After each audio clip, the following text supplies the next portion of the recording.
இந்த 2026ல் மேஷராசிக்காரங்க பணக்காரங்க ஆகணும்னா என்ன செய்யணும்? ஜெய் ஸ்ரீராம்.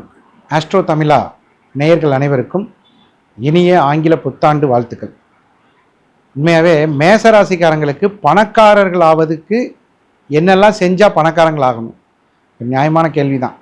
ஏன்னா எல்லாரும் காலையில் எந்திரிச்ச உடனே நம்ம ஓடுறது பணத்தை தேடி தான். பணம் அப்படிங்கிற வார்த்தையை எங்கே போய் தேடுறது, எங்கே போய் பார்க்குறது அப்படிங்கிற அந்த மனநிலை எல்லாத்துக்கும் இருக்குது. இந்த ஆஸ்ட்ரோ தமிழா என்ன பண்ணுது, அதுக்கு ஏதாவது இந்த மேசராசிக்காரங்களுக்கு சரியான டிப்ஸ் சொல்லுங்கிறாங்க. இந்த மேசராசிங்கிறது காலபுருஷ தனாதிபதியே அவங்களுக்கு தனாதிபதியாக வர்றாரு. அது ஒரு பெரிய பியூட்டி. எந்த ராசிக்காரர்களுக்கும் இல்லாத ஒரு சிறப்பு மேசராசிக்கு. காலபுருஷ தனாதிபதியே தனாதிபதி. தனம்னா என்ன சார், பணம்னா என்ன சார்னு ஒரு கேள்வி. தனம் அப்படின்னா நீங்கள் எவ்வளவு செலவு செஞ்சாலும் திரும்ப திரும்ப வந்துட்டே இருக்கு. அல்ல அல்ல குறையாத பேர் தனலட்சுமி. அந்த தனம் அப்படிங்கிறது ரொம்ப முக்கியம். பணம்னா என்னன்னா நம்ம தேவைக்கு சம்பாதிக்கிறது. எனக்கு தேவை எவ்வளோ சார், அதிகபட்சம் ஒரு 10 லட்ச ரூபா இருந்தால் போதும் சார், என் லைஃப் செட்டில்டு, 2 இட்லி கெட்டி சட்னி போதும் அப்படிங்கிறவங்களுக்கு அது பரவாயில்ல. ஆனால் இந்த தனம் அப்படின்னா எவ்வளவு செலவு செஞ்சாலும் சார், 2 பிள்ளைகளை படிக்க வச்சோம், கல்யாணம் பண்ணி கொடுத்தோம், ரொம்ப எவ்வளவு செலவு செஞ்சாலும் பரவாயில்ல சார், நமக்கெல்லாம் கடவுள் நிறைய கொடுத்துருக்காரு சார், அந்த நல்ல மனசு.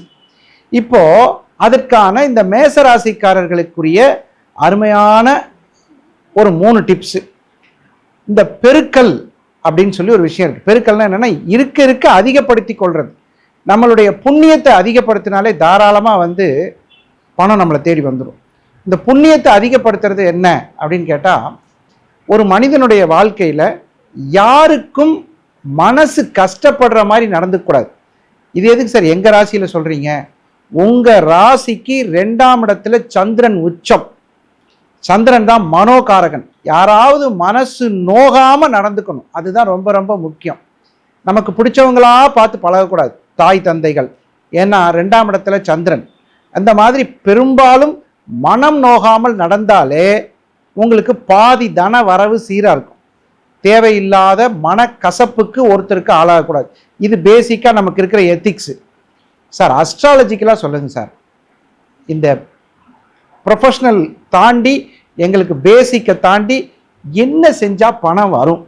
ஒருத்தர் என்கிட்ட கேட்டார், 1 கோடி ரூபா கடன் இருக்கு சார், எளிமையான வழிமுறை சொல்லுங்கள் சார் அப்படின்னார். உண்மையாக சொல்கிறேன், இந்த கார்த்திகை தீபம்னு ஒன்று இருக்குது பார்த்தீங்களா, அதுக்கு பேர் கிளியாஞ்செட்டி விளக்குன்னு பேர். நம்மெல்லாம் ரொம்ப காலத்துக்கு முன்னாடி இந்த பித்தளை விளக்கு, அந்த விளக்கு, இந்த விளக்கு, நிறைய விளக்குகள் யூஸ் பண்ணுறோம். சர விளக்குன்றான், அதுங்கிறான். ஆனால் கிளியாஞ்செட்டி விளக்குன்னு பேர். அது வேற ஒன்றும் இல்லை, அகல் விளக்குன்னு பேர். இந்த அகல் விளக்கு நல்லெண்ணெய் ஊற்றி வீட்டில் தீபம் ஏற்றி பாருங்க. நம்ம முன்னோர்கள் அதைத்தான் செஞ்சாங்க. இன்னும் பாரம்பரியமான கோவில்களில் நீங்கள் பார்த்தீங்கன்னா கார்த்திகை தீபம் ஏற்றுறது தான் பெரிய விஷயம். இந்த கார்த்திகை தீபம் ஏற்றி நல்லெண்ணெய் ஊற்றி விளக்கு வைத்தால் வீட்டில் நீங்கள் கேட்கும் தனவரவும் ஐஸ்வர்யமும் அடிஷ்னல் பெனிஃபிட்டாக கிடைக்கும். இந்த 2026ல் மேசராசிக்காரங்க அக்னி வீடு தானே நீங்கள், அதனால அக்னி, இந்த அக்னி ராசி அவர்கள் அக்னி தீபம் ஏற்றி வழிபட்டு பாருங்கள்.